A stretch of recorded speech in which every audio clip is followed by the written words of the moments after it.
बलूचिस्तान के 32 अजला में बल्दियाती इंतखाबात के लिए पोलिंग का आगाज हो गया। अवाम अपना हक राय दही इस्तेमाल कर रहे हैं। बगैर किसी वक़्फ़े के शाम 5 बजे वोट कास्ट करने का अमल जारी रहेगा।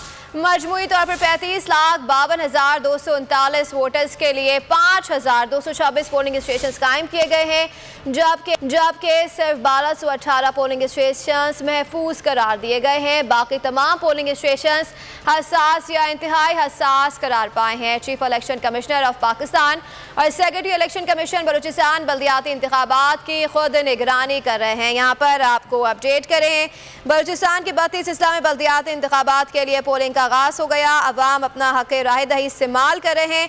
बगैर किसी वक्फे के शाम 5 बजे वोट कास्ट करने का अमल जारी रहेगा। मजमूई तौर पर 35,52,239 वोटर्स के लिए 5,226 पोलिंग स्टेशन कायम किए गए हैं, जबकि सिर्फ 1,218 पोलिंग स्टेशन महफूज करार दिए गए हैं। बाकी तमाम पोलिंग स्टेशन हसास या इंतहाई हसास करार पाए हैं। Chief election commissioner of Pakistan और सेक्रेटरी इलेक्शन कमीशन बलूचिस्तान बल्दियाती इंतखाबात की खुद निगरानी कर रहे हैं।